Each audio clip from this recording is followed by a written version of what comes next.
de la paix. Tous les hommes veulent la paix, mais ils ne savent pas comment l'atteindre.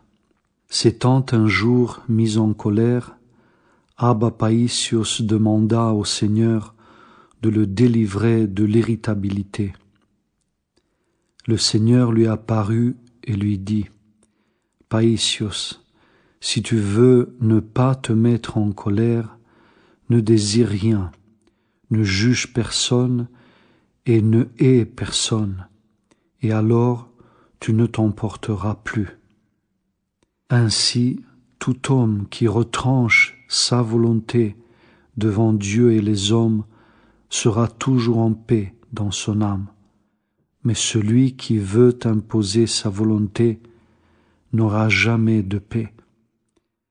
L'âme qui s'est abandonnée à la volonté de Dieu supporte facilement toute affliction et toute maladie, parce que, même malade, elle prie et contemple Dieu. Seigneur, tu vois ma maladie, tu sais comme je suis pécheur et faible. Aide-moi à tout supporter et à te rendre grâce pour ta bonté. Le Seigneur adoucit la maladie, l'âme sent le secours divin et se tient joyeuse et reconnaissante devant Dieu. Si une adversité te frappe, dis-toi: le Seigneur voit mon cœur, et si cela lui est agréable, tout ira bien, et pour moi et pour les autres, et ainsi ton âme sera toujours en paix. Mais si un homme se met à murmurer et dit: cela ne devrait pas être comme ça, ce n'est pas bien, il n'aura jamais de paix dans son âme, même s'il observe tous les jeûnes et prie beaucoup. Il faut reprendre son frère avec douceur et amour. On perd la paix même pour une seule pensée de vanité.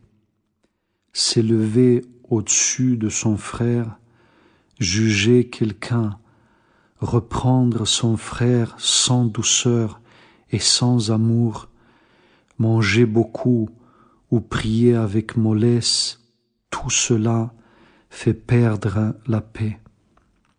Si nous prenons l'habitude de prier de tout notre cœur pour nos ennemis et de les aimer, la paix demeurera toujours dans nos âmes. Mais si nous prenons en haine notre frère, ou si nous le jugeons, notre esprit s'obscurcira, et nous perdrons la paix et notre confiante approche de Dieu. Nous ne pouvons pas avoir la paix si nous ne demandons pas de tout notre être au Seigneur de nous donner la force d'aimer tous les hommes.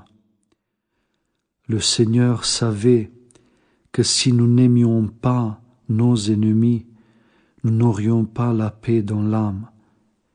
Et c'est pourquoi il nous a donné ce commandement: aimez vos ennemis.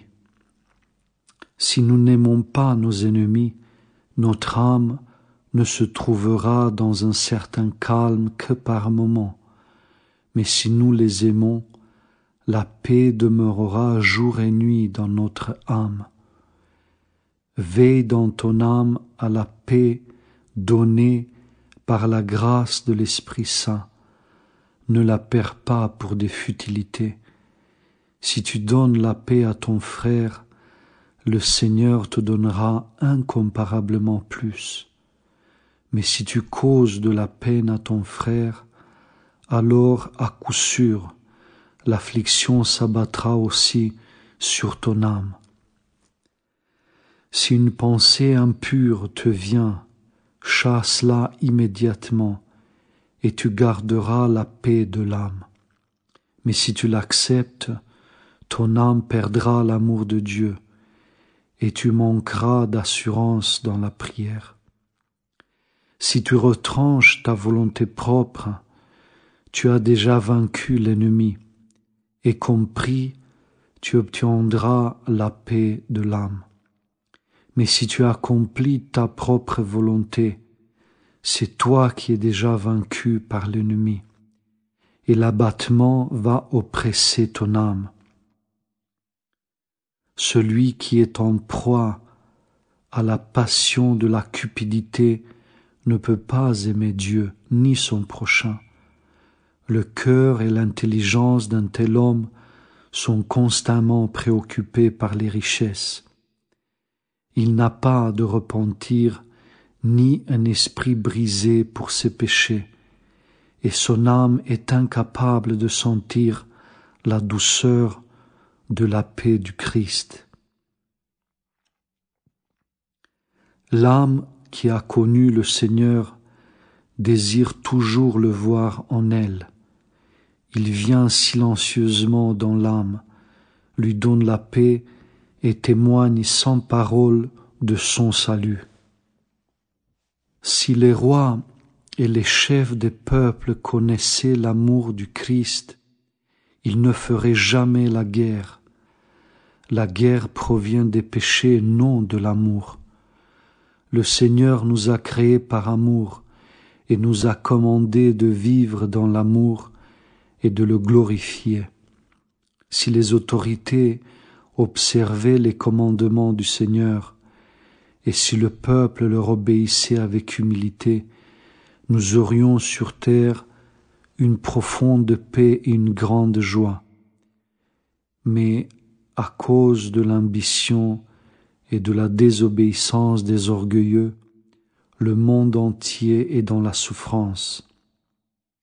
Je te prie, Seigneur miséricordieux, donne à tous les hommes, depuis Adam et jusqu'à la fin des temps, de te connaître, de connaître que tu es clément et miséricordieux, que tous les peuples jouissent de ta paix et que tous ils voient la lumière de ta face. Ton regard est doux et paisible et il attire mon âme.